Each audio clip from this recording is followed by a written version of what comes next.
Yo guys, how are you doing?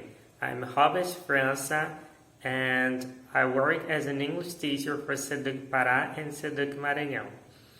Today I'm gonna talk about recipe. Olá pessoal, sejam todos, todas, todes bem-vindos. O tópico de hoje vai ser receitas culinárias. Mas, primeiramente, uma pergunta. Você acha que dá pra gente entender um texto em inglês sem traduzir todas as palavras dele, apenas analisando algumas coisas relacionadas a ele, algumas questões do texto? Será se dá? Vamos ver. Mas antes, a gente precisa definir o que a gente precisa, a que a gente precisa prestar atenção e que a gente precisa prestar atenção para entender minimamente um texto. Você saberia me dizer o que a gente deveria prestar atenção em um texto para poder entendê-lo? Gostaria que você, nesse momento, pausasse o vídeo e anotasse todas as ideias do que você acha que poderia prestar atenção para entender um texto, sem precisar traduzi-lo e pegar a ideia geral desse texto. Pausa agora, por favor. Muito bem, gostei de ver vocês participando. Se você escreveu ou pensou que a gente precisa prestar atenção nas imagens, no título, em palavras em destaque, com cores diferentes, você está no caminho certo. São essas informações que a gente precisa prestar atenção. Mas, para além disso, a gente precisa prestar atenção no gênero de texto. Que gênero é este? É uma receita? É uma carta? É um e-mail? Que texto é esse que nos vem, que a gente vê? No caso específico daqui, a gente vai analisar uma receita culinária, mas poderia ser uma notícia, um quadrinho, uma charge. Além disso, o tipo textual desse texto. Se é uma narrativa, uma descrição. Essas informações são importantes para a gente entender este texto, com que a gente está lidando. Além dessas duas informações, a gente também precisa atentar para palavras que a gente já conhece em inglês. Isso também nos ajuda muito e bastante a entender um texto. E as palavras que são parecidas com o português. Todo esse conjunto de informação vai nos dar uma pista sobre o que o texto está falando. Antes da gente ver um exemplo, eu gostaria que você prestasse atenção nesses 5 passos, os 5 estratégias, e anotasse elas em uma folha de caderno. A primeira delas é prestar atenção no título do texto. O título do texto, ele é importante porque ele vai nos direcionar sobre o assunto do texto. Muitas e algumas vezes também dá uma pista sobre a posição do autor. Além do título do texto, a gente precisa prestar atenção nas imagens, se houver imagens no texto, se o texto vier acompanhado de imagens, e se houverem palavras em destaque, quer sejam por estarem em caixa alta, ou por estarem com uma cor diferente, ou com uma fonte diferente. Então, se a letra, se tem uma palavra em destaque no texto, a gente precisa prestar atenção nessa palavra porque ela é significativa para aquele texto. Além disso, a gente precisa prestar atenção no gênero e no tipo de texto. Que gênero de texto é esse? Qual é o tipo daquele texto? Além disso, a gente precisa prestar atenção nas palavras que a gente já conhece em inglês e palavras que são parecidas. E, por fim, a gente precisa prestar atenção a gente precisa levar em consideração o que a gente já sabe sobre aquele assunto, sobre aquele texto, sobre aquele tipo de gênero, o que eu já sei sobre aquilo. Então, a gente precisa trazer isto para ajudar a apoiar nossas conclusões e deduções. Então, vamos lá a esse exemplo que eu trouxe. Olhando para o título deste texto, a gente consegue identificar que mango parece muito com a palavra manga em português. Então, é levado a pensar que esse texto falará sobre manga. E a gente olhando para as imagens no texto, a gente percebe que há um preparo de alguma coisa, que é um suco. Então, a gente é levado a pensar que esse texto fala sobre o preparo de um suco a partir da manga. E a gente olhando para as palavras em destaque, juntamente com a imagem, e as palavras que a gente sabe e que parecem com o português, a gente vê que esse texto está estruturado em duas partes. A primeira com os ingredientes e a segunda com o modo de preparo. E então a gente já sabe que esse texto fala sobre um modo de preparo de um suco de manga. E olhando e prestando atenção para o gênero textual e para o tipo de texto, o que a gente tem elementos para deduzir que gênero, sim, o modo como esse texto está construído, as imagens que acompanham, essa divisão entre ingredientes e modo de preparo. A própria fato da gente identificar que tem modo de preparo aí nos leva a pensar que o gênero do texto é receita e o tipo desse texto é um tipo instrucional, que ele é construído para dar procedimentos, fazer com que as pessoas aprendam procedimentos para executar algo, no caso, fazer o suco de manga. Então, isso tudo a gente pode deduzir só olhando para o texto, baseado nos procedimentos que a gente destacou. Olhar o título, olhar as imagens, as palavras parecidas com o português, que a gente já sabe. Pensar no gênero e no tipo desse texto, olhando para ele e os elementos que compõem esse texto. Então, essas informações nos levam a deduzir que se trata de uma receita culinária. E agora a gente vai passar a esmiuçar esse texto parte por parte para tentar entender o significado das palavras ou o que ele quer dizer em cada um desses procedimentos, somente apoiando nossas leituras nas estratégias que a gente já sabe. Vamos começar com How to Make a Fresh Mango Juice. Olhando para esse texto, para esse título, a gente percebe que mango se relaciona a mango e fresh a gente deduz que seja algo como fresco. E how to make, a gente não sabe o que significa, mas a gente sabe que geralmente esses textos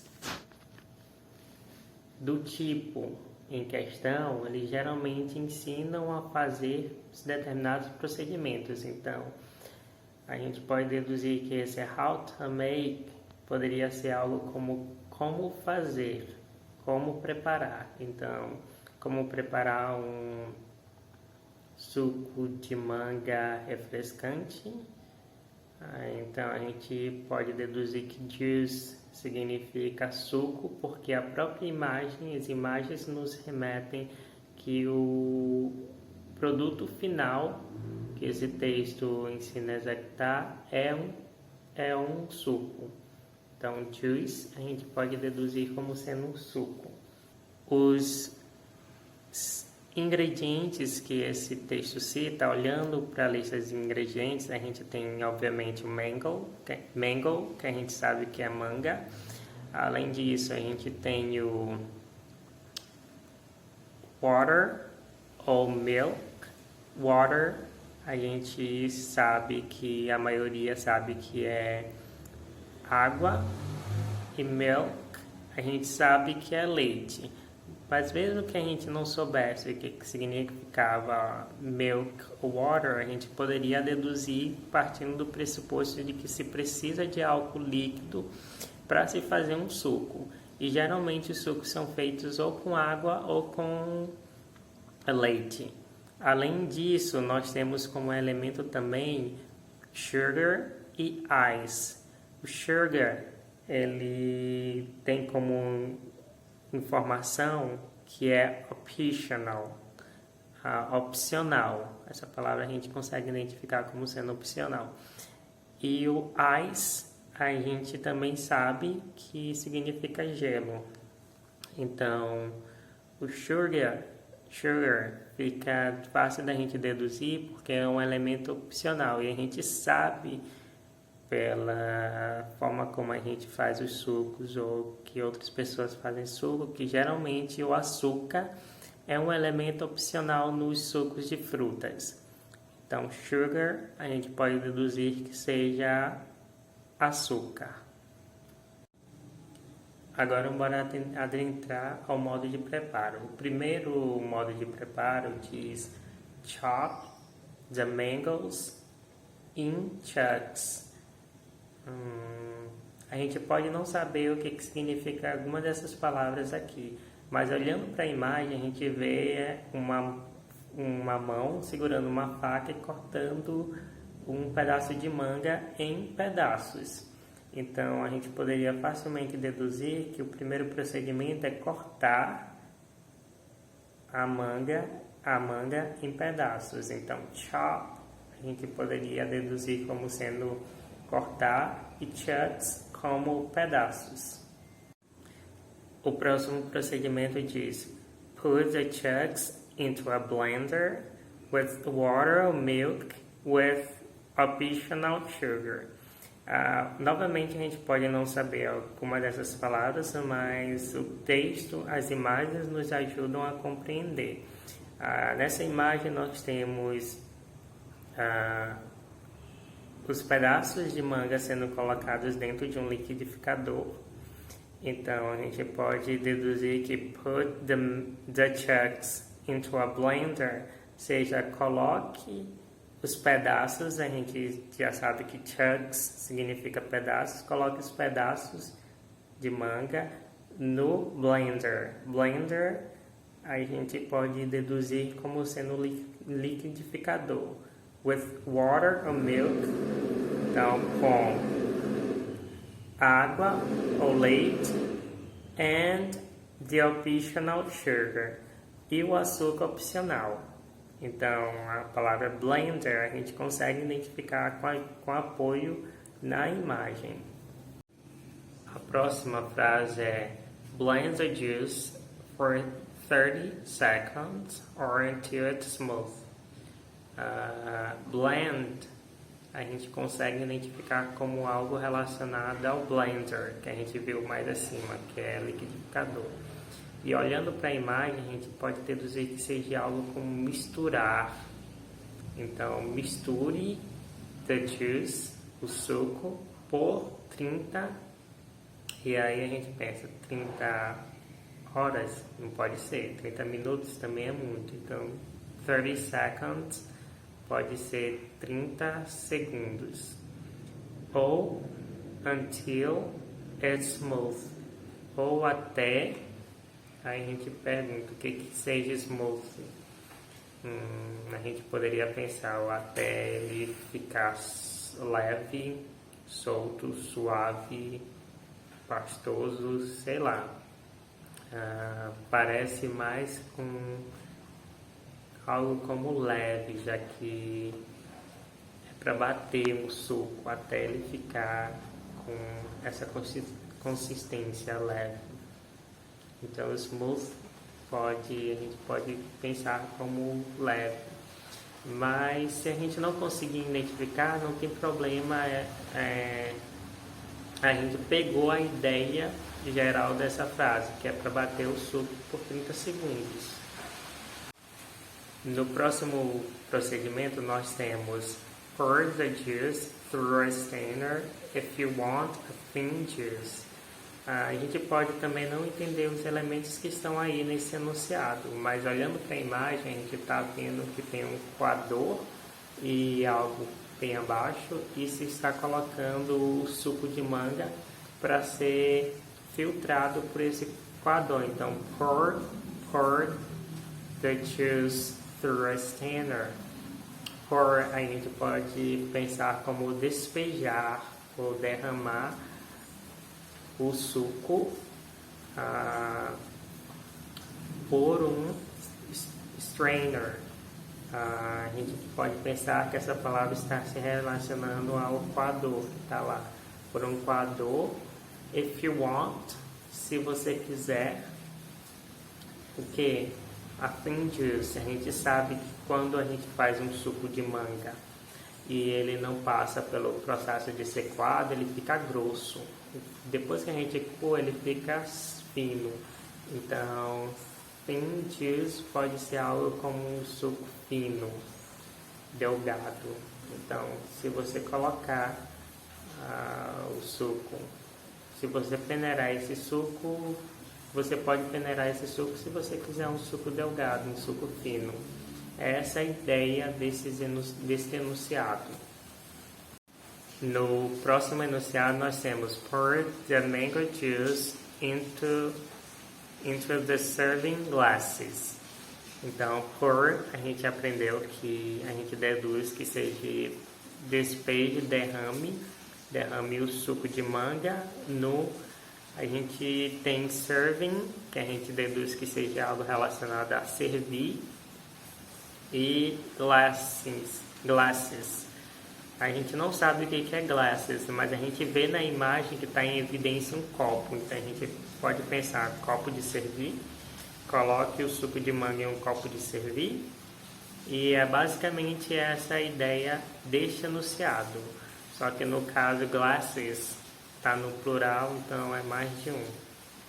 Mas essa é a ideia. Então a gente consegue entender esse tipo de gênero de texto, não só esses, mas outros. A gente consegue pegar a ideia desses gêneros textuais se baseando nos elementos que nos possibilitam uma leitura geral sobre esse texto.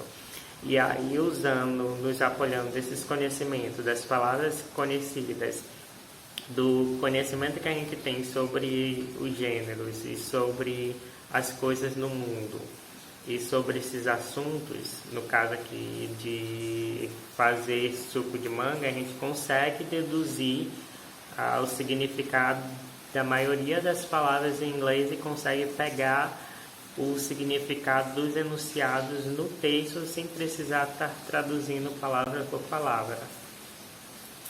Na verdade, eu acabei traduzindo com vocês palavras por palavras para vocês perceberem que não é tão difícil entender assim, e que mesmo sem auxílio de um dicionário, sem saber as palavras, a gente consegue inferir, deduzir e pressupor o significado de palavras com base no contexto e nos elementos que estão ali no texto que nos apontam para o significado dessas palavras. I hope you liked it. See you on the next class. Bye bye, guys.